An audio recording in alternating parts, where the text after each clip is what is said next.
Well, hello. Welcome back to the Chaos Ball Podcast. It is officially almost spring training, but more importantly, divisional preview season. Actually, a game was played today. The Dodgers and Padres played today, but technically hasn't started for everyone yet. But welcome back, everyone. It's the start of the divisional previews. I promised last week the first one would come out on Friday. I said it was going to be the AL Central. Turns out it is. It is Friday, if you're listening to this, on the day it comes out. And it's the AL Central preview because I determined that the AL Central is likely not going to have much more free agent buzz. I don't really see any of these teams going after any of the big remaining free agents. It's funny, today, Gio Urshela signed with the Tigers, and he's not one of the big free agents, but that's actually a somewhat important signing, I think, for them. And thankfully, they did it today so that I could work it into this preview and not have to kick myself a little bit. But if Gio Urshela signed tomorrow and I didn't get to include him in this episode, that would have been fine. But if the Tigers go out and sign like Blake Snell next, and that would make me kind of mad. But how these are going to work, and I want to get into it because these are going to be longer. Well, probably. But how these are going to work, how I did them last year, what's different? Not a whole lot is different, but how I did them last year essentially just ran through each team individually for 15, 20 minutes and talked about what is important for them to win this year, what their lineup is going to look like heading into opening day, their starting five, their bullpen, any impact prospects. This year, I did compile some cheat sheets for myself that I will tweet out that includes their projections, the free agents they added, the trades they made, the lineups, and the Fangraphs WAR projections for each of their players. And then I'm going to do an X Factor for each team this year. And then also just ask some questions into the void. I call them key questions. I have about, I think, 4 for each team here. Just questions that I have right now that will likely be addressed in the season, but I think they're important to ask. Just ask them into the ether. Put them out there.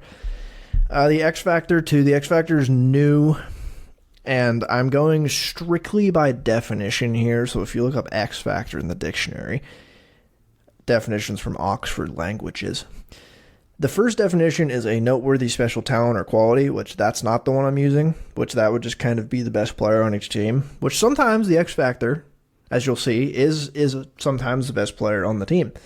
But the definition I'm going for with each team's X Factor for the 2024 season is, quote, a variable in a given situation that could have the most significant impact on the outcome, which leaves a lot of room for interpretation. So I think you'll see in my X Factors. Some of them are just, some of their better players on these teams, because sometimes that's just those people have to perform to be good. But I think the variable for kind of the unknown that could have the most significant impact on the outcome of this team's season, and whether that is a good or bad impact might depend on them. But we'll see. We'll see.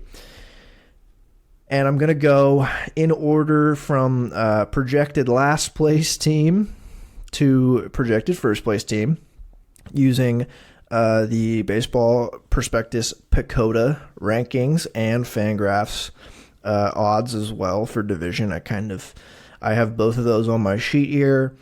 And there's usually, they differ by a few wins for some teams. Some teams, there's a consensus between both of those systems, Zips and PECOTA. And you'll see I'm going to do the Zips win-loss projections and the playoff odds, and go from bottom up, and then give my picks to my 1 through 5, who's going to win the division, where is everyone going to place, and then going to give my over-under win total picks based on DraftKings odds. I have the over-unders for these teams in front of me, and I will pick after I highlight each team, I will pick and go into their over-under as I did last year. And a reminder, I went about 500 in those picks last year, so if you want to even your money or maybe make money, put all of your money, life savings, into these bets. I guarantee you the outcome will be good. I'm just kidding. Do not do that. The only time I will tolerate betting on baseball is futures picks. Betting on like individual games and team lines seems like absolute chaos for baseball, and I stay away from it. Despite having lots of knowledge, I feel like that is worse. I feel like gambling on baseball is gambling on baseball. I feel like betting on baseball is gambling. But let's get into it. The team we're starting for, the first team on the divisional preview Chaos Ball podcast for 2024. Get excited. It's the Southside Chicago White Sox. That is the first team we're going to talk about. That is the team projected to get last place by, honestly, it's not like a comfortable last place. I'm surprised at the projections for this team, if I'm being honest. But I don't think projections factor in potential trades. So I think that's somewhat a pitfall of projections. But projections also, they're not gospel. I talk about projections all the time, and it'll be projections, because I like looking at projections for season previews such as this. But they're not perfect. They're more of just kind of a fun little, this is what the computers think is a reasonable outcome for this player or team. But obviously, they're never going to get it 100% right 100% of the time. Projections are wrong often, especially in a sport like baseball. And we have stats to show you how wrong projections are and how luck-based this stupid, silly little game we love is. But the Chicago White Sox, last season, they were bad. They were very bad last year. They didn't get last in the division, however. They took fourth. With a 61-101 record, they were fourth place in this division. This team has just been on a downward trajectory. I was so off on them last year going into the year. I wasn't going to buy it again of like the young core is going to do the thing, No. I think it's over for this core. I think they have to dismantle it this season. I don't see much reason not to. Cuz even last year, like, you had encouraging seasons from Luis Robert. I think you had a somewhat encouraging year from Andrew Vaughn. He was kind of league average. You hope he can build on that. But otherwise, like, Tim Anderson was a terrible player. Yohan Moncada didn't really improve at all. Eloy Jimenez was his usual self. He was on the injured list for a third of the year and then was pretty middling at the plate the rest of the year. Jake Berger, they traded. Dylan Cease had, after a Cy Young type year, he had a down year. He kind of came back to earth. I think he pitched better last year than his peripherals said. I mean, they just don't have much to look forward to. They've dismantled their bullpen since last year. Like, Aaron Bummer is gone. Reynaldo Lopez is gone. Kanan Middleton is gone. Kendall Graveman is gone. Gregory Santos is gone. Those are their five relievers, best relievers and most used relievers last year. They're all gone. Besides Jesse Schultens, he is not gone. But there's not much to talk about with this team, I'll be honest. They are projected, according to Pacoda, 66-96, and Zips 67-95. And I think that is generous to project that onto this team. I don't see much good in this team at all. I have to be honest. Their farm system ranking, according to Keith Law, is 10th. Like, I think they have good prospects.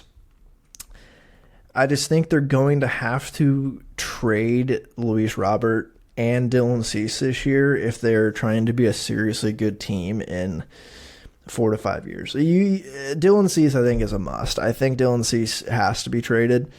I don't know if you necessarily need to trade Luis Robert. I mean, I think he's still probably young enough where you could convince yourself, like, if we have a new core come up in a couple years, we have our prospects make their debuts, and Luis Robert, I think, is signed until, I think there's options until like 2028 or something. You could be like, we could be competitive by 2027, 2028, in his last year of his deal potentially. But that doesn't make as much sense to me as just getting as much as you can for him at the deadline. I think they should have done it last year. I don't know why they didn't do it. Maybe the market wasn't hot for him. But I think there would be an abundance of teams lining up to trade for Luis Robert. But did they add anyone this year that's going to help them win games? I mean, they signed Eric Fetty from the KBO. He's a former big leaguer. That was their biggest signing this year, and he's probably going to be – there are a lot of innings for them in the rotation. They signed Martin Maldonado, Paul DeJong, Chris Flexen, Tim Hill. They signed a bunch of minor league deals. Mike Moustakas, Brett Phillips, Kevin Pillar, Dominic Leone, Corey Knebel. Like, these are just names. Like, these are not – like, in the year 2024, are these guys who are going to help you win baseball games? Not necessarily, but are they going to play baseball? Yes. And then they lost Grandal. They lost Liam Hendricks. They lost Trace Thompson.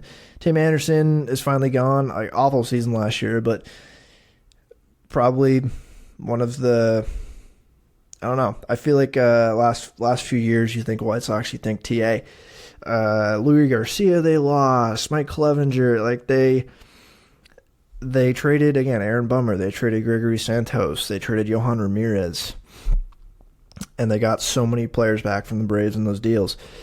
I don't know, man. I just don't see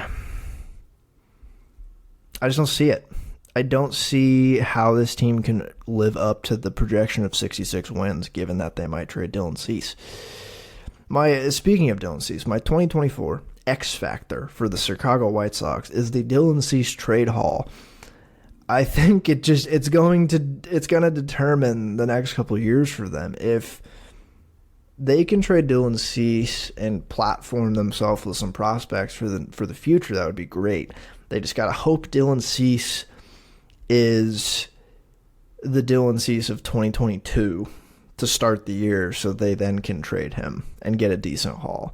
Because if he comes out flailing, I don't know. I don't know what his market is. I mean, there's 2 starting pitchers who are free agents right now who are unsigned, ready to pitch, and no one's signing them. So I don't know what the market is for anyone anymore. I will be honest. I don't even want to keep talking about this team, but I did also highlight the top, the pitcher with the most projected F4, which for all teams is going to be a starter. It's inherently flawed to look at F4 if you're going to look at relievers. But, you know, I'm a flawed man. And then Luis Robert and Dylan Cease. Those are the top 2 projected F4 players this year. Luis Robert's projected for 4 F4. Dylan Cease is projected for 3.1. I just don't think Dylan Cease is going to be on this team, and I don't think Luis Robert. I don't know.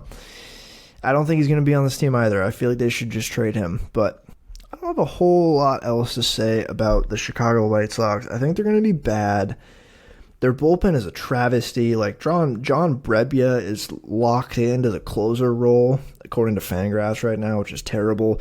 They do have, like Michael Kopech and Garrett Crochet are interesting to me. Those pitchers are interesting, and I think I don't know. I don't think they're going to make them an insanely good team, like a good team at all, if they have, 90th percentile of their projections year. But Garrett Crochet is projected to be their most valuable relief pitcher. I think he might start a decent amount this year too. It's probably going into his projections. Fangraphs did not project Prelander Berroa to be on the opening day bullpen, but I'd find it very hard to believe if he's not. And I think he could end up having a really big year, as I've talked about. Like, they're going to give a lot of innings in the bullpen this year to John Brebbia, Jesse Chavez, Tim Hill, Touki Toussaint, Toussaint, like Jimmy Lambert. These are just fake names at this point in this bullpen. It's bleak. It's bleak for the White Sox. I'm just going to move on to the questions. What are the questions of this team? What do I want to ask? How much do we see of prospects Jake Eater and or Nick Nastrini in the rotation this year? So if you're a White Sox fan listening to this, if you are a blank fan listening to this, and you're like, why should I watch the White Sox this year? They do have some interesting prospects that are close to being their MLB ready. Nick Nastrini and Jake Eater, both pitching prospects. I think like 4th and 5th in their org right now. They seem interesting. I'd find it very hard to believe if they don't make their debuts this year, especially with potentially the departure of Dylan Cease and just the weakness in the bullpen and the rotation here. I think those two guys are definitely ones to look out for. They have other interesting prospects like Brian Ramos and Edgar Caro, catcher and third baseman. I think those guys could also make their debuts this year. It also kind of depends like on if they trade more guys, if they create room. I just I feel like if things go like I think they will, we'll see those prospects. And then the one guy I think we all want to see is Colson Montgomery. That was my next question. Like, how much do we see of Colson Montgomery? Colson Montgomery is their top prospect. He's a shortstop, but I think there's a consensus I've gathered among scouts that Colson Montgomery is a little big right now for shortstop, and he will likely move to third base, which is not an issue to me. That happens all the time. I think where his biggest skill set lies is a really good hit tool, and I think there's a lot of projectable game power onto his body. Like he's a big guy. I think he's like 6'2", 6'3", 200 pounds. So I think like I guess kind of Corey Seager-ish comps, like, but I don't think he's going to become Corey Seager. And I think he'll probably move to third, but he is someone I would totally look forward to watching if they called him up. I think he's projected to play. Let's see. He's projected for 231 plate appearances according to the depth charts on Fangraphs, which means like, I don't know, what is that? All-Star game call up? Like the last quarter of the year, give or take. Because they have Paul DeJong at shortstop and Yohan Moncada at third. And I don't think Yohan Moncada is a bad player at third. I don't think Paul DeJong is a bad player. I feel like they're perfectly okay. Why not call up Colson if he's lighting it up in double or triple A? So, my third question for this team, do they trade Eloy? Do they trade Luis Robert, Benintendi, Moncada, any of their higher paid veterans? They're in a weird spot. They're in a spot where they have this money locked up to these guys who I don't think are that good. I think best case scenario, I don't think this lineup could be that bad. I mean, the 1 through 5 is Benintendi, Vaughn, Robert, Moncada, and Eloy. And I don't really think that's a terrible 1 through 5. It's not that good. But best case scenario, if all of those guys hit their best case scenario this year, that's not a bad 1 through 5 at all. It's just that's a lot to be, relying on their best case scenarios. So, all in all, I think this team's really bad. I don't want to get hung up on talking about these teams because my next question for them is, what's the plan exactly? I can kind of see something here. Like they have some good prospects. I just think they need to pile more on this year. I think it's time to finally give up this core. I think it was time last year. I think they should have sold everyone last year. They didn't sell everyone. I was confused. Jerry Reinsdorf wants to move the team out of Chicago. It's a tough situation over there in Chicago right now for the South Side. And I think they're going to be bad. Their over-under, according to DraftKings, is 63.5. I will be taking the under. I wasn't even going to look at their over-under and still take the under this year. So I will be doing exactly that. And the next team I'm going to talk about, projected for 4th place in this division, is the Kansas City Royals, another team that was quite bad last year. They got last place. They were 56-106 last year. Their Pythagorean win-loss was 64-98. So they probably got a little unlucky in some of their outcomes, but 64-98 would have gotten them up to 4th in that division instead of 5th. So, maybe they can hang their hat on their Pythag. And if you don't know the Pythagorean, I've talked about it. Win-loss basically based on runs scored versus runs against, like what your record theoretically should look like based on those two metrics. Again, not a perfect stat, but gives you somewhat of a like, did this team get unlucky in their outcomes? Were they really good at winning run games? That sort of thing. Mariners' fun differential, their Pythag was way lower than they won that year for obvious reasons. Kansas City Royals, their farm ranking is 25th. That's real bad. They don't have that many good prospects. At least they don't have that many top prospects. They're projected in 2024 by Pacoda to go 70-92, and by Zips 76-86. So Zips likes them a lot more than Pacoda does. That's interesting. Like a difference of 6 wins in the projections is sneaky a lot. I don't especially know why. I don't hate this. I'll be honest. I'm just looking at this team. I don't hate this team like at all.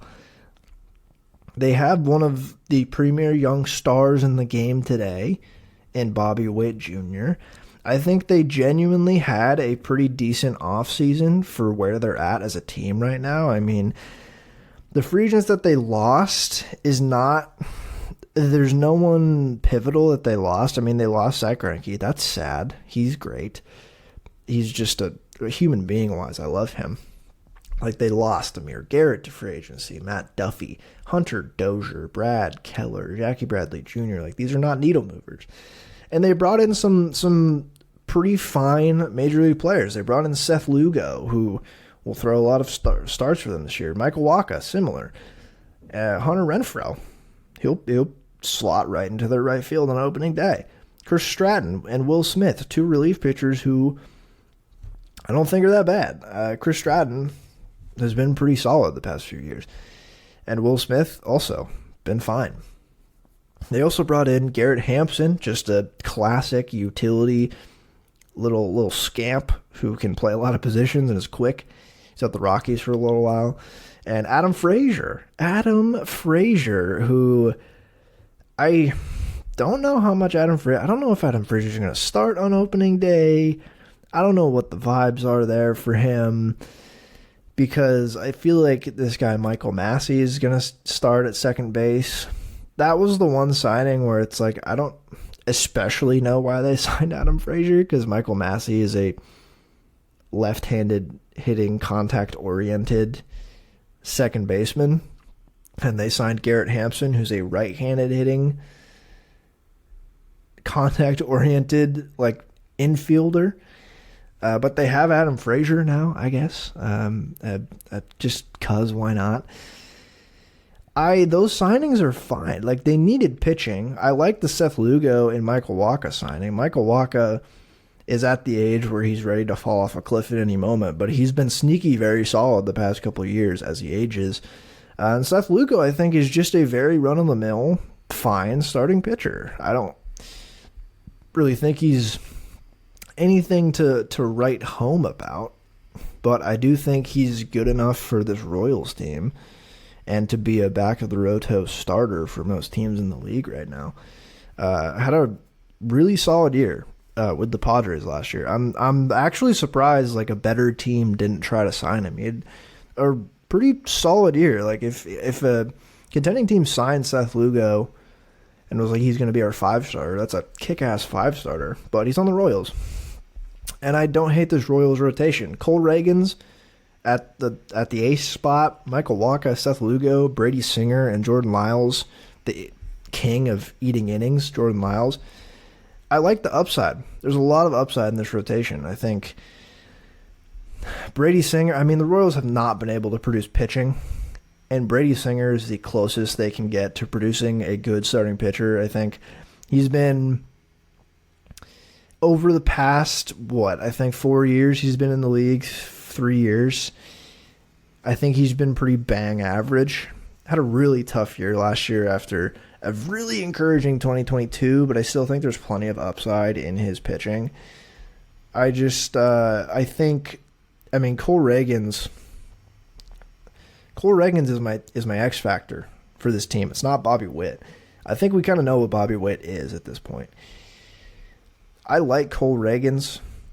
There's a lot of hype around him this year. That's one of my big questions is can Cole Reagans live up to the hype that is around him right now? I guess I say this. The hype I'm referring to is not super baseball wide. He just was so good after getting traded in the Aroldis Chapman trade with the Rangers. He got traded to the Royals and was dynamite. Absolutely cold on the mound for the Royals after he left the Rangers. I mean, just listen to these splits. On the Rangers last year, he threw 24 and a third innings with a 5.92 ERA. Gets traded to the Royals. Throws 71 and two-thirds innings with a 2.64 ERA. It's good for a 168 WRC plus. That's a good enough sample for me to, and for most people to be like, yeah, that is a really legitimately good run. He just looked impressive. Like, if you watched him, he was just cooking. Like, he struck out over 11 batters per nine. He kept his walks down to about 3 per nine. He was not really giving up hard contact. He wasn't in the business of allowing base runners. Like, his peripherals look basically not the same, but very similar to his ERA. I think his FIP's even lower than that ERA that I said. So he's poised to have a really big year. I think that's why he's the X factor. I think if he is an ace-like pitcher for this team, I genuinely think they could mix it up in this really poor division. I don't think playoffs, but I feel like the PECOTA projection of 70 wins versus the Fangraphs of 76, I think Cole Reagans being an ace propels them to the higher 70s, like closer to the Fangraphs odds than if he's just like a league average pitcher, which I think pushes them more to the PECOTA odds. And that's why he's the X factor. But their pitching, I like the starting vibe. I don't know about the depth per se here. I'm not I don't think they have a lot of proven major league depth after those 5, which is where I kind of worry here. I think that is going to be the pitfall of this pitching staff. Like, I think the bullpen is perfectly fine. It's like, I don't think it's gonna be good. Like, they acquired Nick Anderson this year from the Braves. I think he'll work a lot out of that bullpen. They traded for John Schraber, who was on the Mariners, I think just in a AAA. Like, Chris Stratton, I think, is a fine reliever. Again, Will Smith, a fine reliever. James MacArthur is a good reliever, actually. I think just the pitching depth might be what kind of does them in from being a good team this year from a pitching perspective. And then if we want to flip it around and talk about the offense for a second, I will just say about James MacArthur, who's expected to be their closer. I do actually really like watching James MacArthur. I don't think the national media realizes how good he was after making his debut for the Royals last year. He was very good, and I feel like he's going to be a pretty solid closing option with like Will Smith in the back of that bullpen. But moving on to the offense. Let's hit on the offense. I think this might be where this team falters. This offense, man, it projects to be MJ Melendez in left field, Bobby Witt at shortstop, Salvador Perez, catcher, Vinny Pasquantino, first base, Hunter Renfroe at right, Michael Massey in second base, Nelson Velasquez at DH, Kyle Isbell at center field, and Mako Garcia at third base. That is what their projected opening day lineup looks like. So it's not very good. That's my hard-hitting analysis here. I think you have a superstar in Bobby Witt. I think he showed last year why he's so special, like just an elite power-speed combo. I think his fielding looked fine last year. Like, the eye test-wise, it looked like it improved from the year before. I think he's still projected to be a just like average to below average fielder, and if he can, that's one of my big questions. Does he take a defensive step this year? If he takes a defensive step and becomes an above average shortstop with those offensive numbers, you're looking at a top 20 player in the league if he can produce defensively and even just put up identical offensive numbers as he did last year. I think that'd be huge. I think he's not the problem with this offense. I think you're looking hopefully for like guys like Michael Massey and Kyle Isbell and I don't know, Drew Waters, Nelson Velasquez, these younger bats. You're looking for those guys to click. I just don't see it. I just don't really see it at all. I really like Vinny Pasquantino. He missed most of the year last year. I don't know exactly what his injury status is right now. I don't think he's going to be ready for opening day. To be honest, I just don't think so. I don't know why they'd push him. But I really like him. I really like his profile at first base. Salvador Perez, at this point, I feel like I don't know. I don't know what you're going to get from Salvador Perez in 2024. He was not a good player last year. He still managed to wall up 23 home runs, but I just don't. There's no reason to think he's going to get any better. I mean, he was awful defensively last year. He still doesn't really walk. He's never really walked. And if he's not hitting for elite power and also not walking and striking out around league average, that's just not a very good bat to have in your lineup, especially considering that he's like 34. I just think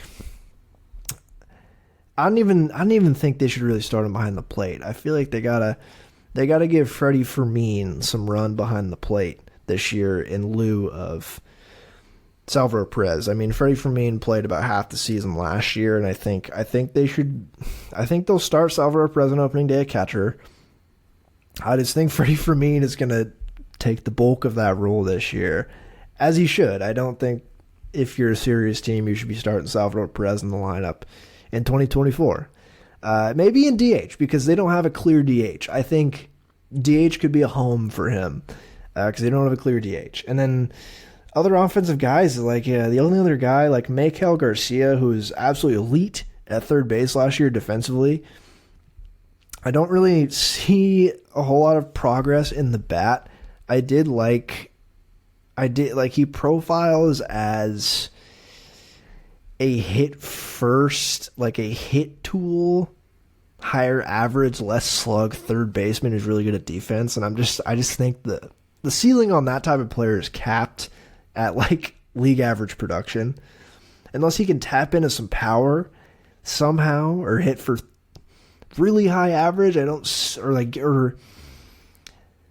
think the only other way he could really be something offensively is if he starts drawing a lot of walks. But again, I don't see that really happening. And that is their offense. MJ Melendez, I'm disappointed in. I don't see it with him or his offensive game either. Hunter Renfroe, we kind of know what he is. There's not a lot of excitement in this offense outside of Bobby Witt. And then Vinny Pasquantino, just getting on base, power, first base. Like, I think Vinny Pasquantino, I really like him. I think he's of the Max Muncy mold of a first baseman who I think can have a really nice above average walk rate with above average power while not striking out very much. He was kind of a unicorn in 2022 at his rookie year. I think his walk rate was just barely higher than his strikeout rate. Like, that's pretty crazy. That's a very valuable player. And I think he's going to be a valuable player for them. I just don't think he's going to play the full year because of that injury. And I don't think that's enough to really make this team good. So any other key questions? Like, again, long term, I think what's the plan? There's not very many prospects. You have a couple. You have one superstar. And then you have a Vinny Pasquantino.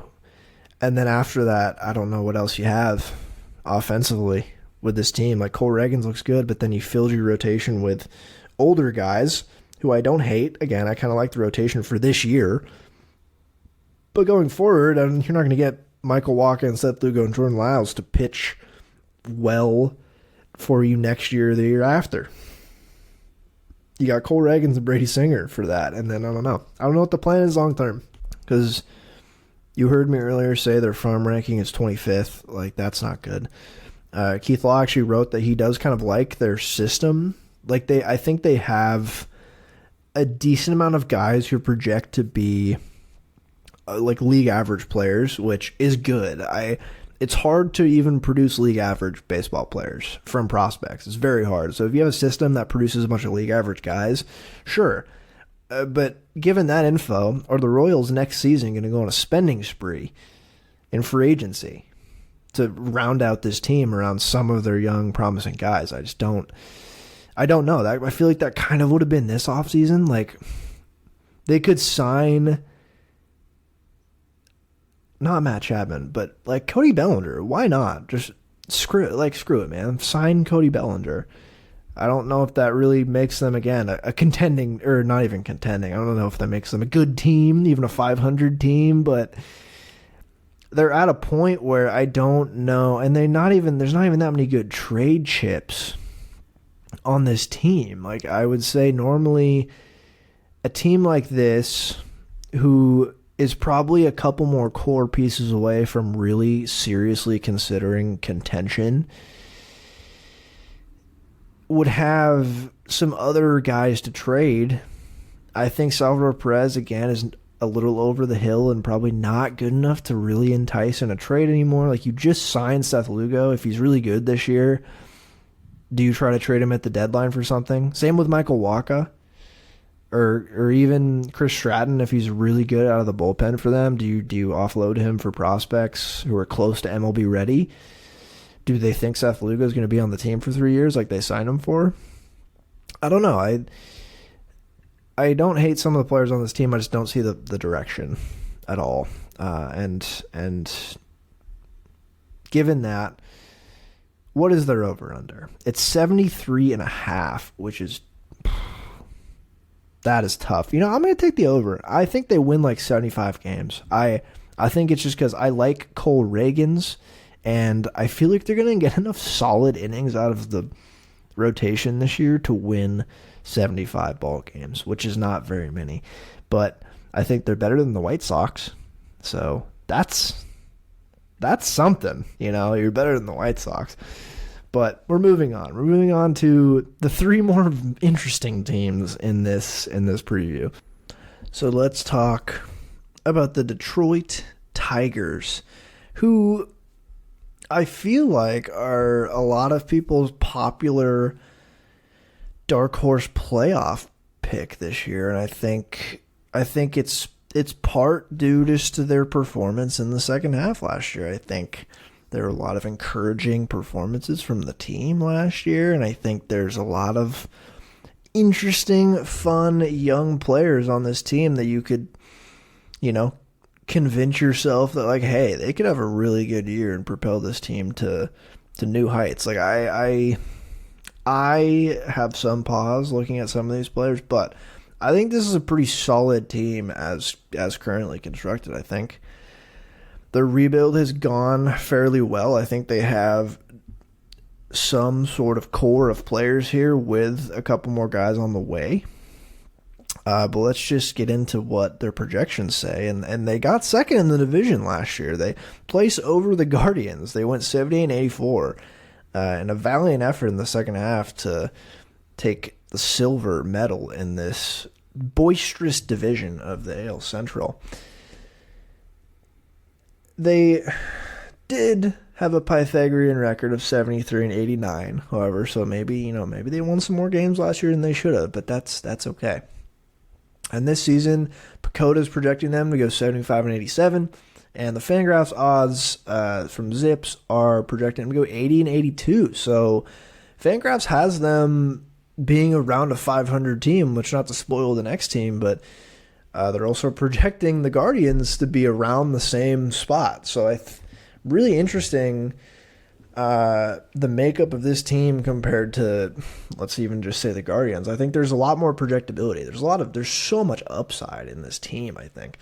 And I think it just comes down to their number one starting pitcher on the depth chart, and then a couple of their young hitters who clicked last year.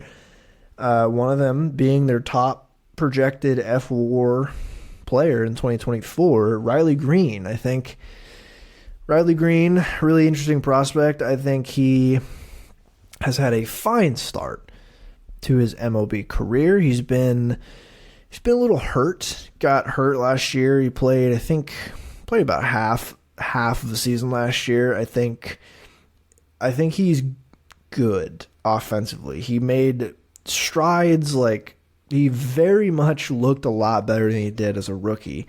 And as a rookie, he didn't even look that bad. But last year, he put up a 119 WRC plus. I mean, his OPS was in the 700s all year. 2.3 WAR last year, and they're projecting, Fangraphs is, for him to build on that a little bit more this year and hopefully play a full season. And I think he'll play right field. They're projecting Parker Meadows to play a lot of center field for them this year, and Riley Green to shift a lot more to right, which makes a lot of sense in my mind. I think Riley Green wasn't a really, really solid center fielder. I think he can play it. I think it's valuable that he can play center field. But right field is probably the better place for him at this moment in time. And I think his bat plays. I just think he has really good bat-to-ball skills. Just seems like a very well-rounded type of player. I wouldn't say five-tool. I don't know if I'm going to say five-tool because he's not, especially he's not a huge speedster and he's not like an overwhelming power bat. I feel like he just kind of does everything well, but his hit tool is what shines. And to go along with the torque daddy, Spencer Torkelson, in the 2 and 3 spot of this lineup, I think is really fun. I think it's very fun. Spencer Torkelson had a very, very bad rookie year in 2022. And then last year he comes out and you can see some improvements in the first half of the year. And then all this in the second half, he was raking in the second half of last year. He just looked like the Torkelson he was drafted, because he got drafted by the Tigers. I think he get picked. I think he was 1-1. He was drafted 1-1, and he was billed as this is a generational hitter. He has 70 grade raw power with a really good feel for the plate. He's not just a strikeout guy. He's going to strike out a decent amount, but he can draw walks, good bat to ball skills, and insane raw power. And we saw that in the second half of last year. We saw what he can do. I think he hit 19 home runs in 70 games in the second half last year, or something like that.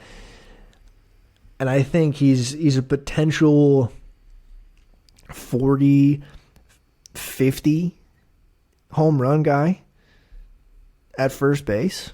He hit 31 last year in 159 games. It's a full season. I think he can reach the 40 mark this year. I think that is not out of the realm of possibility. I think even if he puts up another 30 home run season and just kind of does that, that's super solid. He was genuinely one of the best college hitters of this century, even, I'll say. He was an absurdly good college hitter. So really fun to see him kind of start to put it together at the second half of last year. And he wasn't that bad in the first half. He just really, really started in the second half. And I think it's him and Riley Green, and then Kerry Carpenter, who I really like, who had a really solid year last year. And then Parker Meadows, another young guy who's going to play center field, no, it's not Austin Meadows, but the Tigers have to have a Meadows on their team at all times, all right? He made his debut last year. I'll be honest, I don't know a whole lot about him besides he's going to be their everyday center fielder. I think he's a decent speed threat with a good hit tool, and he walks a lot. So I think he projects to be, or Fangraphs is saying he's going to be hitting leadoff with Riley Green and Torkelson right behind him, and then Kerry Carpenter in the 4-hole. And then Mark Canha, they traded for Mark Canha this offseason from the Brewers, and we know what Mark Canha is. He's kind of a solid everyday player, gets on base. I think he's earned the title professional hitter. I think we can put that on Mark Canha at this point. And then after this, I think Colt Keith is projected to be their starting second baseman. Colt Keith, that name sounds familiar. He is he their top prospect? I want to say no, he's not. He's their number 3 overall prospect in a good system, in a very good system right now. But he just got paid. He just got a big contract before he made his debut, which shows the confidence that they have in him. And I think he's going to be their second baseman, or at least Fangraphs thinks he's going to be their second baseman on opening day, and if you thought Torkelson had raw power, Cole Keith might rival him in the big boy department. He has true 70 grade raw power. I don't think he's a very good infielder. I feel like second base is perfect for him. I think they can hide him at second base, and even throw him at DH. I think might be his future, but he is a powerful bat in that. And if he is, I don't even know. He's not my X factor for this team, but boy, if he clicks this year, I think this Tigers offense could be fun. I like this Tigers team. I'm talking myself into the Tigers winning this division. I don't know if I'm going to say it, but they're fun. I'm a sucker for teams that are young like this, because this is how I like to build teams in video games. Just stack as many young players as you can and hope that they all hit. And that's obviously not like it goes in real life, but this offense is tantalizing if all these guys can make a stride this year. Javi Baez still exists. Jake Rogers is projected to be their catcher, who I think Jake Rogers projects to be a perfectly fine catcher. I think he's a really solid defensive catcher. I don't know really if his bat is any good. I don't think it's very good at all. But I think he's a solid defensive option here, and a solid defensive catcher who could be in the 9-hole is a valuable player to me. And then, again, Javi Baez is here, and then I talked about it briefly earlier. They just signed Gio Urshela. I think third base was their biggest hole on the team that they kind of needed to fill, and it seemed like they were just going to let it fizzle into like a Zach McKinstry, Matt Vreeling platoon kind of at third base.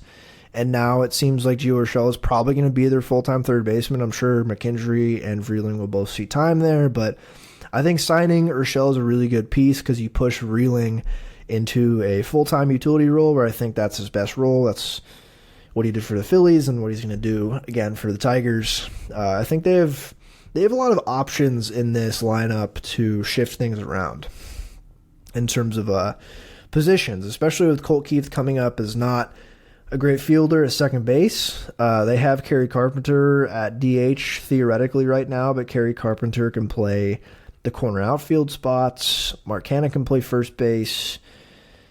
Colt Keith can DH.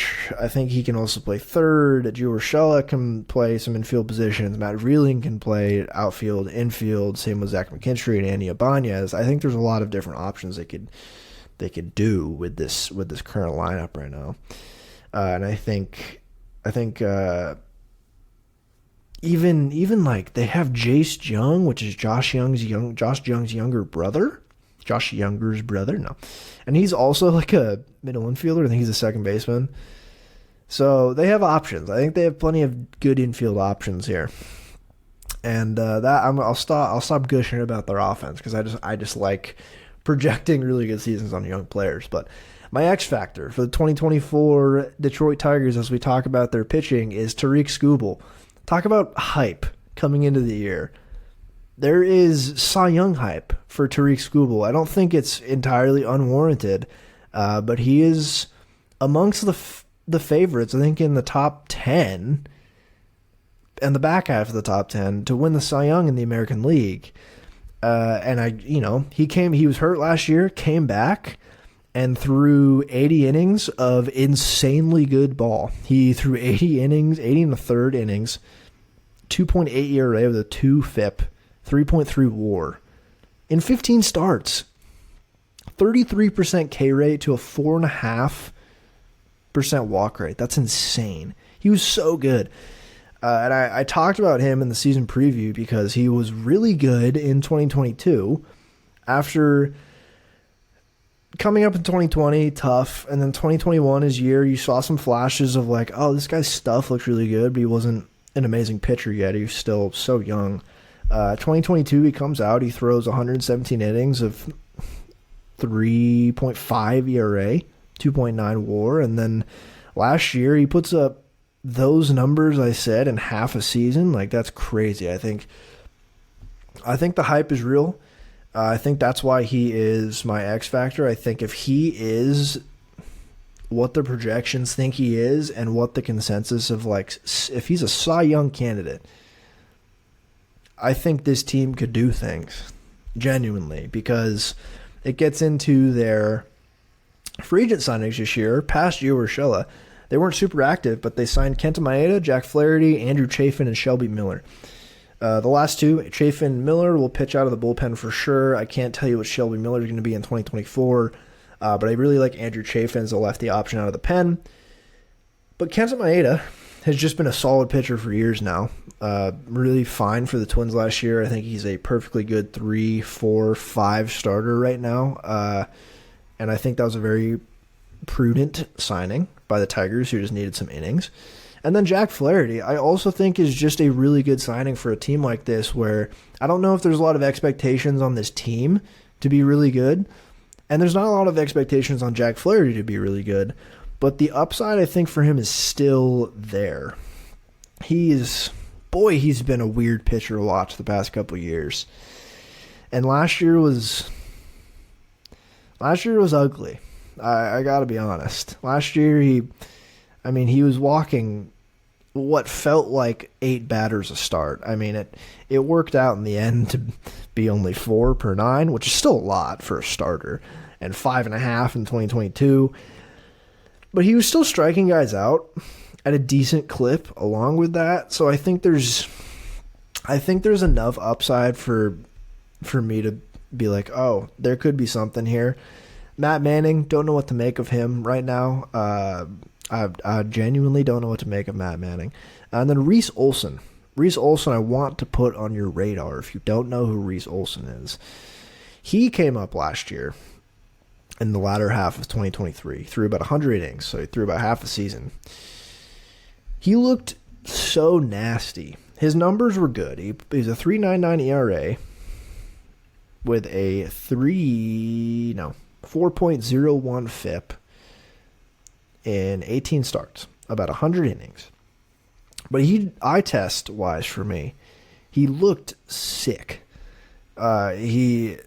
His slider and his changeup are nasty. If he's locating his fastball, he just has a really good mix for a starting pitcher. I think he has 4 legitimately good major league pitches with a really elite changeup slider. And I think he's going to be a really pivotal pitcher for them this year. And he had a really good September. In September, just looking at his splits, because I watched him at the latter half of last year, and I was like, this is the greatest pitcher on earth. In September, 31 1/3 innings with a 1.44 ERA. He was nasty to finish the year. And I think there's reason to believe he'll carry some of that over into this year. And I'm excited to watch him pitch. And then you get into the bullpen, and I just read names on this bullpen, and I kind of like it. Alex Lang, Jason Foley, Will Vest, Andrew Chafin. I don't think it's amazing. I don't think it's amazing bullpen. I don't think there's a pure, like, I shouldn't say that. Alex Lang is filthy. As their slotted in opening day closer, Alex Lang is pretty filthy. He's a classic fastball slider guy. He put some velo on his fouls pitches last year. He looked really solid. And then, like, just a fine supporting cast around him. Will Vest and Jason Foley, I think, are 2 very solid bullpen options. And then Chafin, Miller, Tyler Holton, Joey Wentz. I think those are fine guys to soak up innings into the bullpen. As I'm talking, I'm like talking myself into this Tigers team. I do see some thinness in this entire team. I think the depth is not very good here. I think you have a lot of really solid young guys who, again, you can project away and be like, yeah, if they really take another step in development, they could be really good. But then if those guys are not playing, there's not a lot of guys behind them that I really trust too much to take up the mantle and be okay. Like, you have the bench guys like Vreeling, McKinstry, Andy Ibanez, and then you have like Dylan Dingler, Justin Henry, Malloy, Akil Baddoo. Just like not great depth offensively. And then pitching depth. I think you have one really interesting pitching depth arm. Casey Mize. What is Casey Mize? What is he? He intrigues me. The concept of Casey Mize intrigues me greatly. What is he? I just don't know. I don't think even the Tigers know at this point. And it's not necessarily the Tigers' fault. Another former 1-1 pick, I think in the 2019, 2018 draft. Really good 2021. Really solid campaign there. And like, oh man, this guy's looking up. Bam! Tommy John surgery last year, or in 2022. Didn't pitch at all last year either. And I don't know if he's going to be ready 100% for opening day. Luckily, they signed some pitchers, so they don't absolutely need him to be ready on opening day. I'm trying to look like right now. Tigers haven't discussed any specific workload restrictions on Mize for spring training or the regular season as he returns from Tommy John surgery. I just think they probably won't rush him. And honestly, I mean, let's just say like Jack Flaherty is a calamity. If they have Casey Mize step in, and if he's anything close to kind of what he was in 2021, I think that's a W for this Tigers team. Then after that, it just gets dicey. I think injuries to this pitching staff, an injury to Tarek Skubal might just take this team down completely. But I'll move on. I have two more teams to talk about, but I like this Tigers team. And then the key questions for this team I have: can the youth take another step forward? Again, can they just keep developing? My next question is: a 2023 second half torque output something we can expect all year? I talked about this. If he is second half 2023 Spencer Torkelson for all of the 2024 season, look out. That's a really good first baseman. Are Jace Young and Colt Keith the starting second and third base by the All-Star break? This was pre-Gio Urshela signing, when I was like, I don't know what they're doing at third base. Second base is still a question mark too. Is Colt Keith going to be good enough to play third base over Gio Urshela or Matt Vreeling? And is Jace Young going to be accelerated enough in his prospect life to be called up to play second base by the All-Star break? I don't know. That would be interesting. It'd really be interesting. And then my next question was, the concept of Casey Mize intrigues me, but what is he in 2024? I already talked about that. Those are my questions for the Detroit Tigers. I like this team. Now, what is their over-under?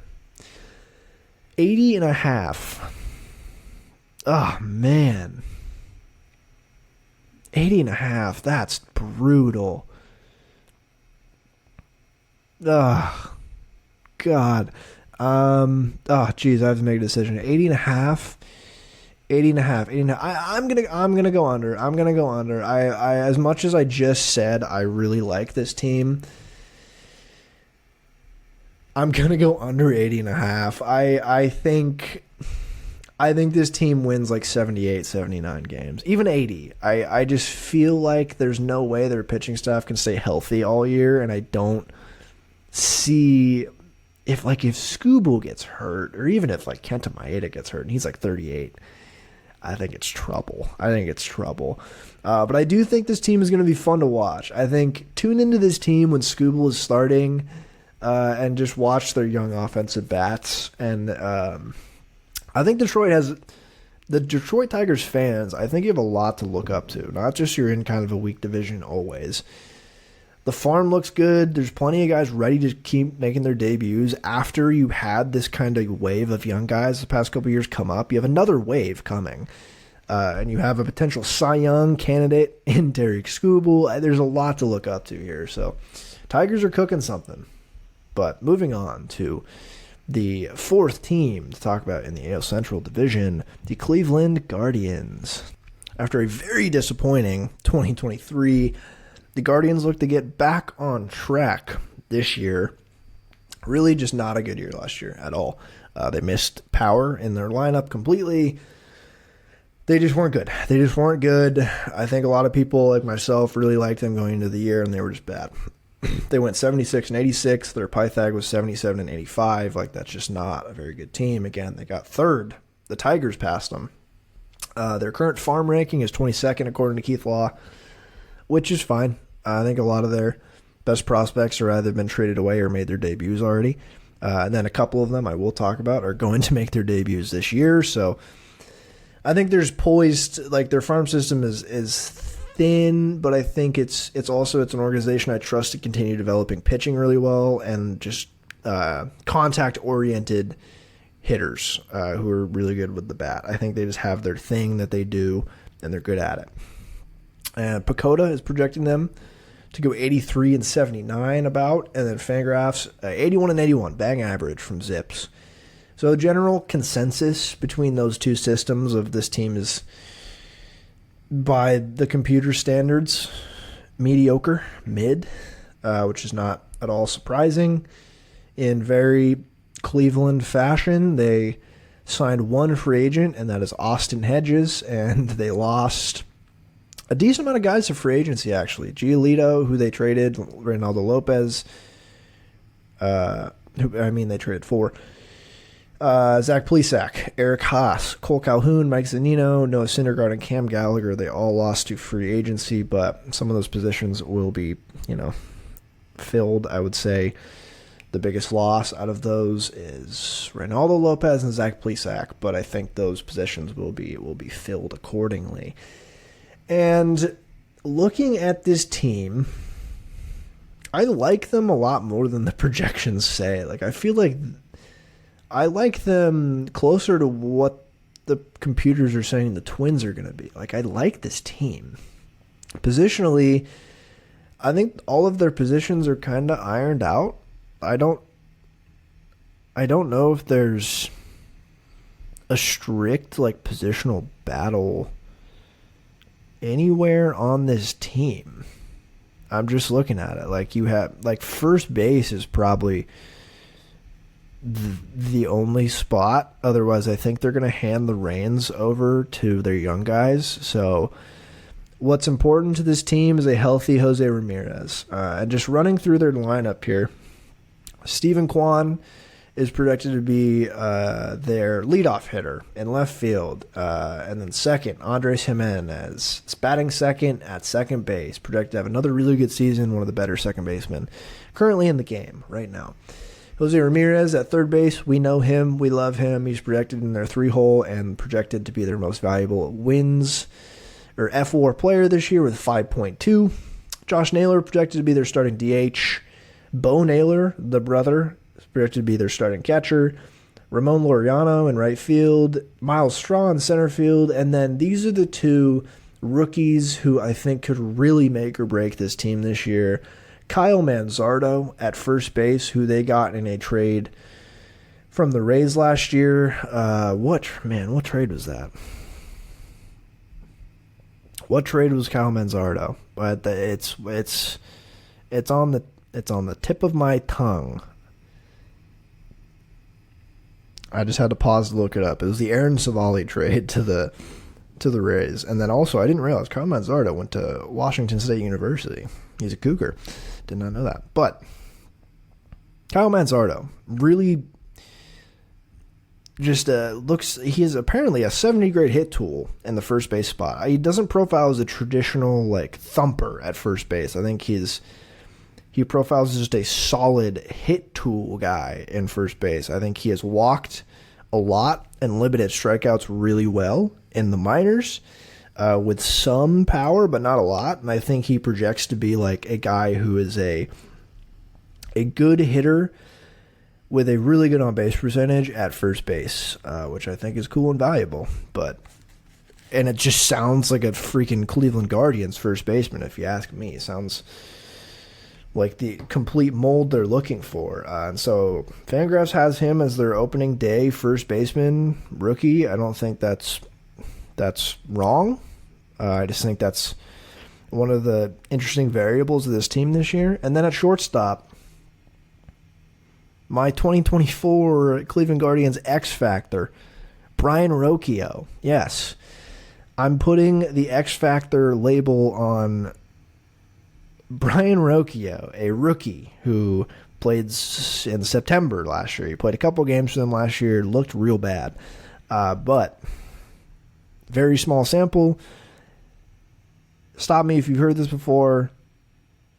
A really hit tool oriented defensive player on the Cleveland baseball team.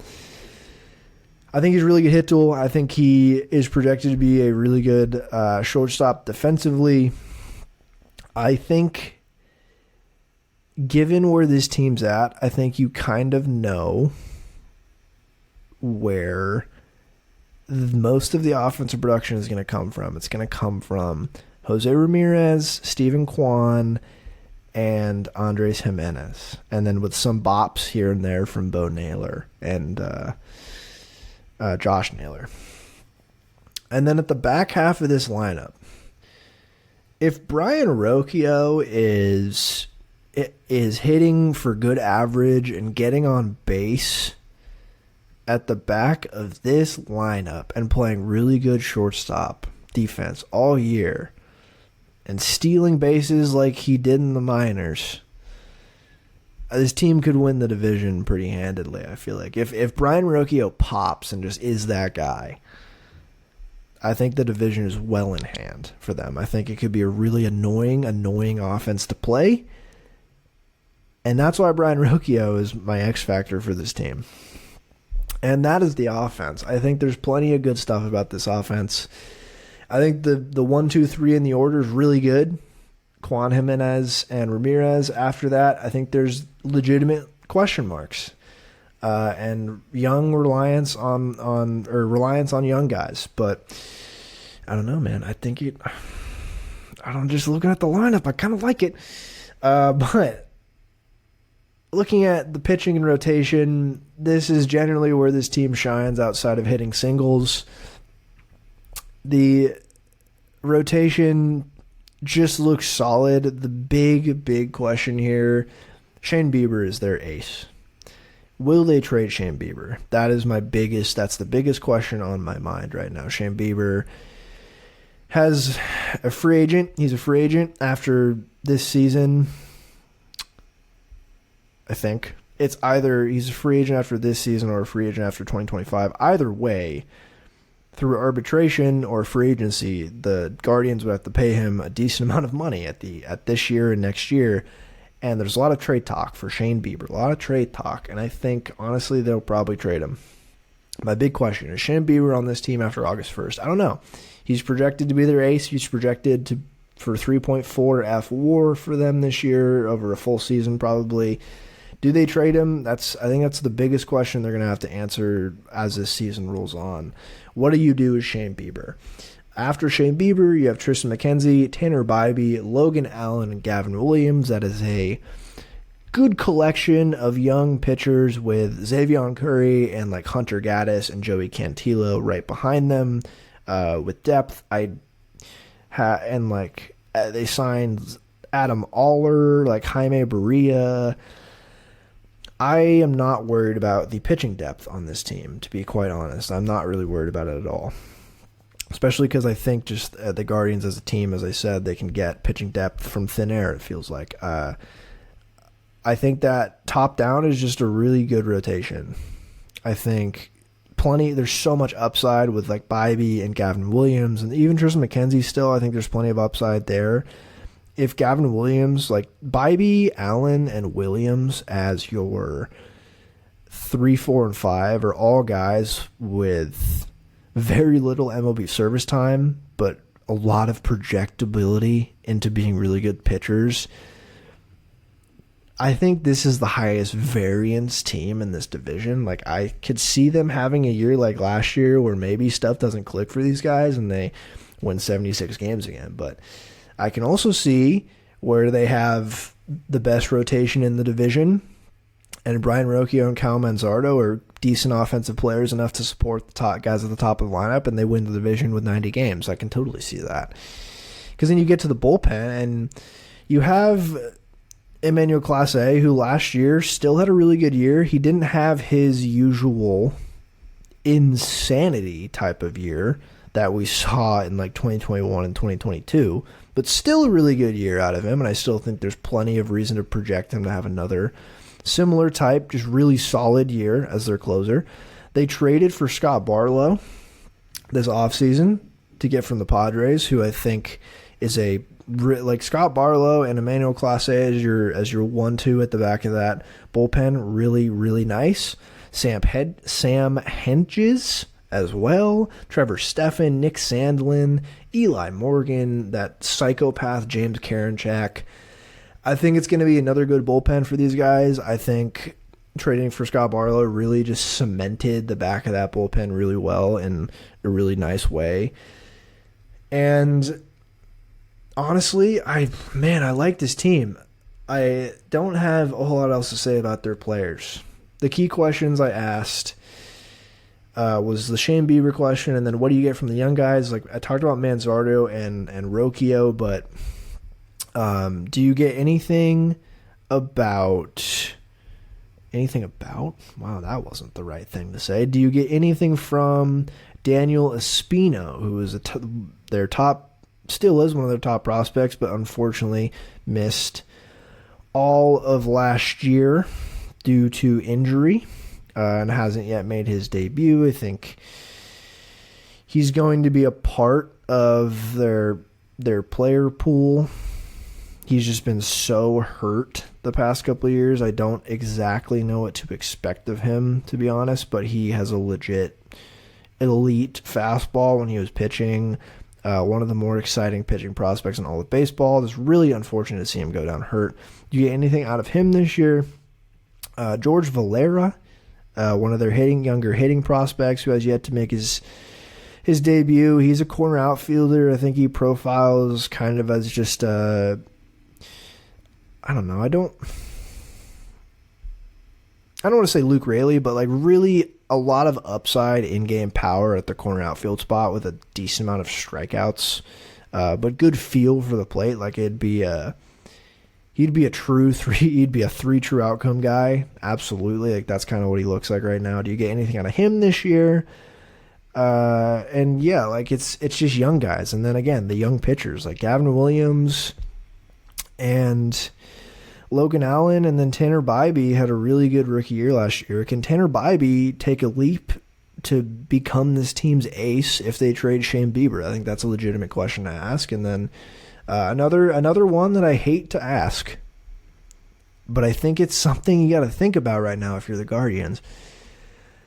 Is Jose Ramirez on a decline? He's been for what feels like a decade now, a insanely durable and underrated five-tool player who has walked consistently really high, consistently low strikeout rates, consistently stealing 20-plus bags a year with 25, 30-plus home runs. Just an all-around amazing player, Jose Ramirez. He took a little bit of a dip last year. He walked about the same. He struck out a little less in 2022. His just offensive output was a little less. He is a year older. He's 31, which theoretically is still the prime, but I'm just asking provoking questions here. I mean, he only put up 5.1 WAR last year. I mean, that is embarrassingly low. No, I'm just kidding. I don't think he's on a decline. I just want another question to ask of this team, and again, his power just dipped last year. Is why I'm not super concerned, because I feel like if anyone's built to age well, even if the power declines, it's Jose Ramirez, just because of how much he gets on base and has such a good feel for the plate and is such a smart base runner.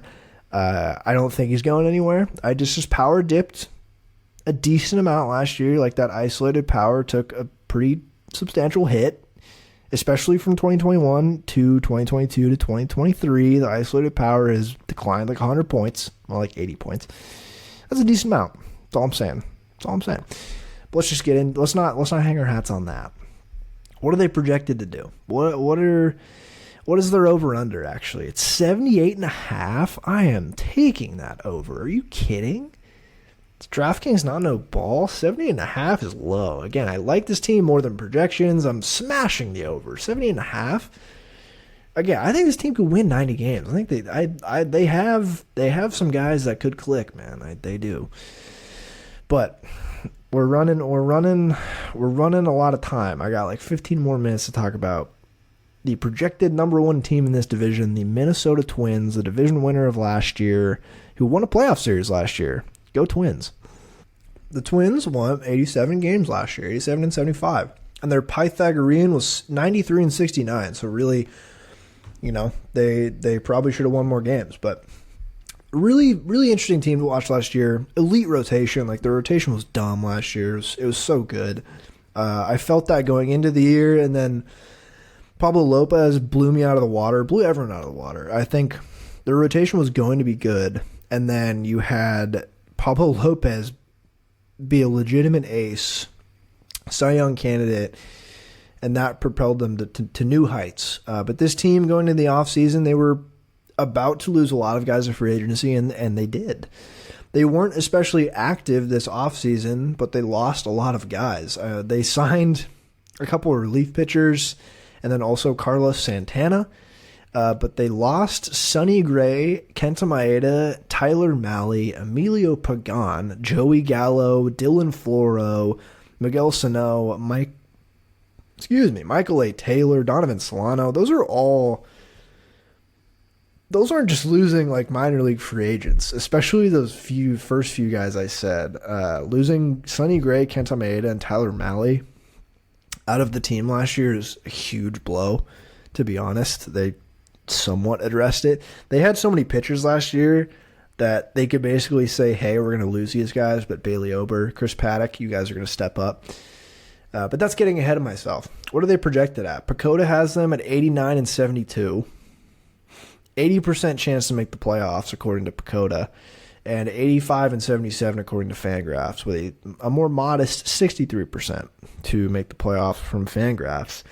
And for good reason. This team looks really good. On paper, a lot of their offensive guys that contributed to their division win last year and their playoffs are on the team again offensively. They didn't really lose much offensively. They lost Joey Gallo. Michael A. Taylor was just playing center field while Byron Buxton was DHing. Miguel Sano, nah.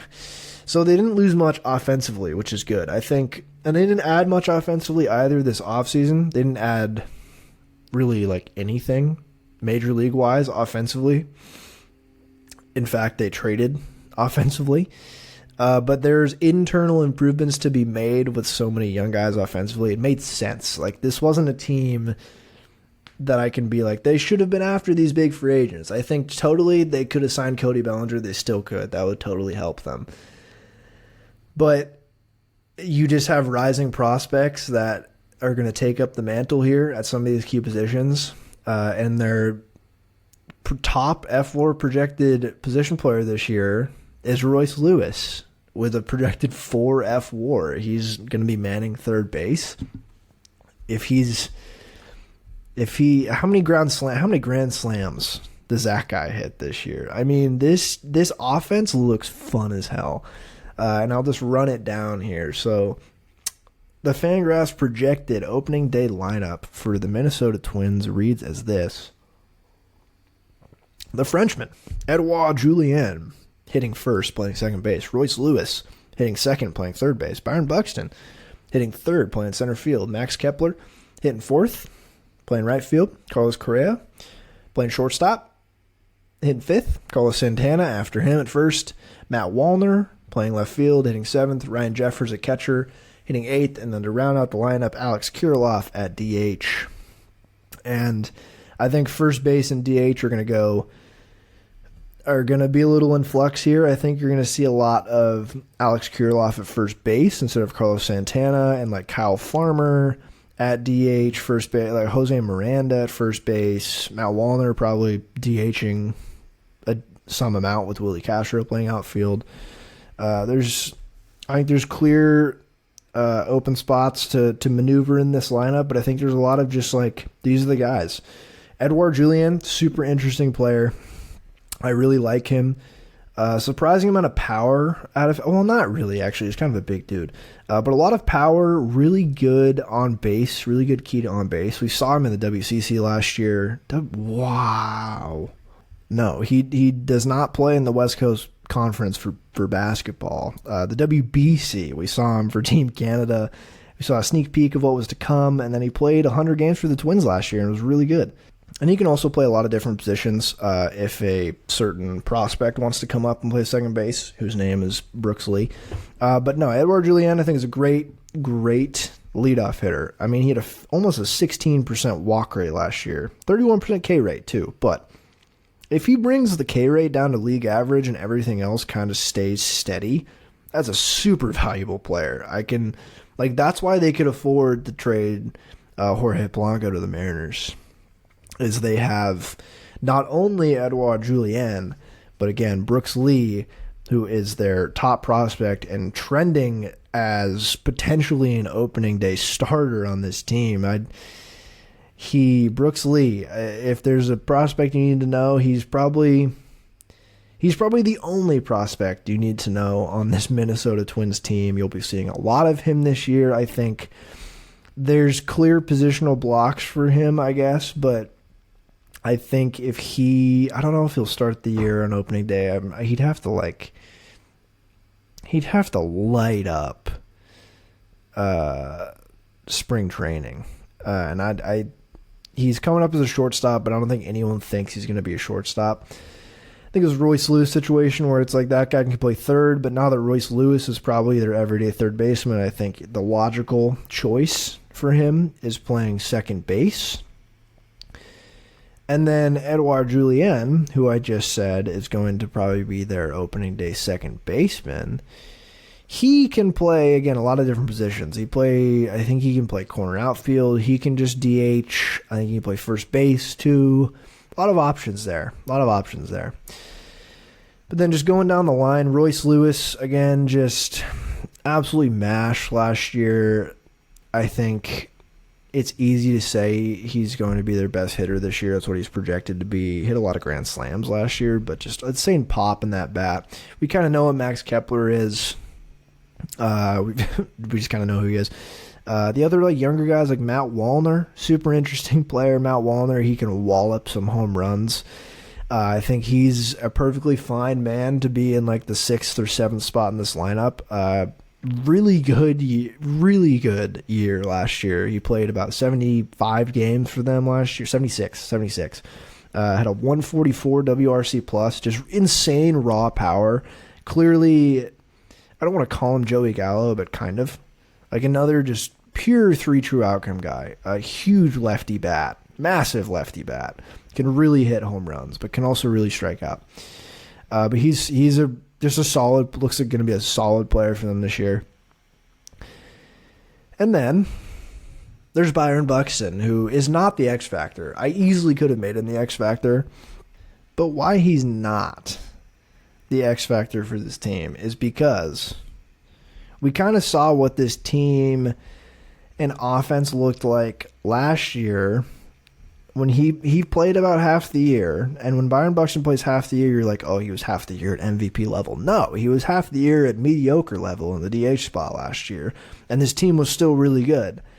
So, I mean, if he returns to MVP level and plays a full year of elite center field and a really good bat and wins the MVP, sure, that's going to make them a lot better of a team. I just think I'm kind of done with conning myself into that experience with Byron Buxton. I think if he's even just a league average player who can play the whole year in center field, that's a win. He just has never been able to play a full season. I just don't want to make him the X Factor because that would be making myself too excited I just don't want to put much expectations for his 2024 in my brain because I don't want to hurt myself again. Every year we're like, oh, it's Byron Buxton, look at what he can do, and every year we get let down. So I'm just not going to do it again. And we're going to move on to their shortstop, who is my X Factor for this team, Carlos Correa. I think Carlos Correa is the X Factor for a couple different reasons. I think he was a fine player last year. He was fine for the Twins. He was really good in their first year. Last year, I should actually, you know what? I shouldn't say fine. He was bad last year. His defense was fine. At the plate, poor. For Carlos Correa's standards, it was bad. And it's weird because you look at his numbers, and there's not really a huge glaring issue from 2022 to 2023 in here, to be honest. Like, you look at some of the key indicators of like why he did not perform as well at the plate last year. Like, was he hitting the ball less hard? No, he was actually hitting the ball just as hard as he did the previous 2 years, if not harder. His hard hit percentage was higher than 2021 and 2022. His max exit velocity was right on with his usual. He was barreling pitches slightly less in 2022, but very similar to 2021. I just feel like his batted ball outcomes weren't as good for whatever reason. I think he was hitting the ball just as hard, but a little bit more on the ground. He ground into a lot of double plays this year, but theoretically, ground balls produce base hits more than fly balls do on a rate basis. And his average didn't reflect that at all, weirdly enough. He was still walking too. I just don't know if he was quite barreling pitches as much and just wasn't, I don't know. I feel like he just kind of got unlucky. The more and more I look at his numbers, the more and more I feel like he just got unlucky. His expected numbers are around 30 points higher than his raw numbers. I just feel like there's a better offensive season coming from Carlos Correa in 2024. Defensively, he didn't fall off at all from the previous year. I think he looks still like a pretty solid defender at shortstop. But if he has a 3-4 win season, he's projected for 3.6 FWAR. He had 1.1 last year, which kind of tells you, I think the computers probably thought last year was kind of a weird statistical year for him offensively. He's the X factor, because if he is playing like if he's playing like Pete Carlos Correa again, imagine where this team could be. He wasn't Pete Carlos Correa last year, and look where this offense was. The offense is better around him this year, but imagine if it's better with 2021 Carlos Correa. That would be absolutely crazy. Okay, but I have to talk about the pitching before I get out of here, because I'm trying to wrap up soon. But the pitching looks really good. Pablo Lopez, the ace, looks Cy Young poised. Joe Ryan, Bailey Ober, they're 1-2-3. Really solid 1-2-3. And then after that, it's Chris Paddock and Anthony DeSclafani. Remember, they got Anthony DeSclafani from the Mariners when they traded Jorge Polanco. They also got Justin Topa from the Mariners, a relief pitcher who will probably be just very, very solid for them in the bullpen this year. I think what this pitching staff lacks compared to last year's pitching staff, because it lacks compared to last year's pitching staff. You lose, if even just factoring in just losing Sonny Gray, I think is quite tough to bear. So I think they lost some in the pitching. They lost some in the pitching staff, which I think probably the offense makes up for the lack of pitching that they lost. For the pitching that they lost. All that to be said, I think there's plenty of innings here. I think Anthony DeSclafani, Chris Paddock, and like Louis Varland and Simeon Woods Richardson and like David Festa. I think those are a good mix of guys to throw a lot of innings at the back of this rotation. And I think what makes up for the lack of quality at the back of the rotation is this bullpen. I think this bullpen's going to be dynamite. They have Yohan Duran, who's probably the best reliever in the game right now. It's at least one of the best. He's absurd. Gonna pitch again for them this year as a closer, and he's gonna throw his 100-mile-an-hour splinker, and goddamn, he is so good. But then they have a lot of other really solid arms, like Caleb Theobar has sneaky been a very solid reliever for the past couple of years. They traded for Justin Topa. He's really good last year for the Mariners. Stephen Okert, Josh Stelmont, again, I think solid relief pitchers. Griffin Jacks, I think is going to pitch a lot of really good innings for them this year out of the bullpen. And then Brock Stewart, and I want to say, the national media does not talk about Brock Stewart enough. Why aren't they talking about Brock Stewart? Listen, he's a relief pitcher. I get it. But Brock Stewart, he had a really good year. He had a really good sample last year. It was a very small sample, and he's an older guy. But you just look at the numbers, and it's like, holy God. He pitched 27 and 2/3 innings last year, yes. That's not a big sample size. But screw numbers. He had a .65 ERA with a 2.21 FIP, .9 WAR, in 27 innings pitched out of the bullpen. I mean, he was so good, and I feel like you can probably see a little bit of regression from those raw numbers coming this year, but I think he's going to pitch a lot of volume being in the bullpen at the start of the year, and I think he's going to provide a lot of strikeouts. If not Yohan Duran ruining people from this bullpen, it's going to be Brock Stewart. All right. He came back from an injury last year, was dynamite, and then I think he's just going to be really good this year. And that is the Twins. The big questions, again, can Carlos Correa bounce back at the plate? Can the pitching staff survive the loss of Gray, Maeda, and Mali? Byron Buxton, does he return to form at the plate as he returns to center field? I think it's a huge question. Does Brooks Lee break camp starting at second base? Does Brooks Lee just break camp? Does he start? I don't know. It's tough. It's tough doing it this early on. I have to do a division this early on just with my schedule, so we don't really know what spring training looks like for these teams at all while I do this preview, which is tough, but right now, again, Edouard Julien is their second baseman, but if Brooks Lee just lights the world on fire in spring training, does he earn breaking camp at the major league level? I would probably lean no, but I think we definitely see a Brooks Lee this year for sure, and that'd be very fun. Now, what is their over-under? It is 86.5. For these Minnesota Twins, they're projected to go right around there. Pacoda has them going over. I think this is a really good team. I think they have a really nice bullpen, a very solid pitching staff, especially with Pablo Lopez and Joe Ryan and Bailey Ober as their 1-2-3. That's just, I really like them. And the bullpen, like I just said, I think the bullpen's going to be great. I'm going to go over. I'm going to go over 86.5 for these Twins. And then for my divisional choices, again, I have the White Sox going under 63.5, the Royals going over 73.5, the Tigers going under 80.5, the Guardians going over 78.5, and the Twins going over 86.5. I'm gonna go chalk here. It's a boring pick, but part of it is genuinely because it's still February and I haven't, it's February and I'm feeling a little not exciting right now. I'm not going to be a contrarian and say the Tigers are going to win the division. I'm going to have fun watching the Tigers this year. Don't get me wrong. But I think it's going to be Twins first, Guardians second, Tigers third, Royals fourth, and White Sox fifth. I'm just going chalk. I'm kind of going what the projections say. I think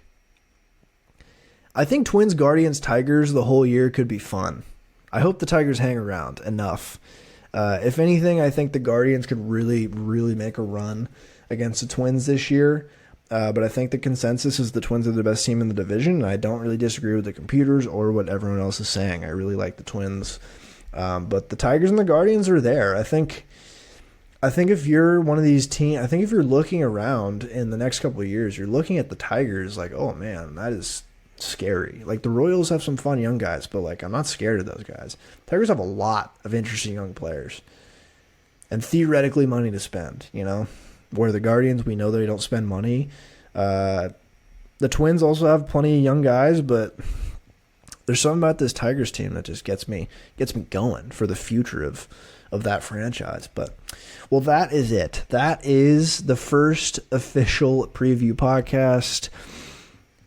Hour and a half is about right where all of them were last year, so that makes sense. Appreciate if you're listening this far.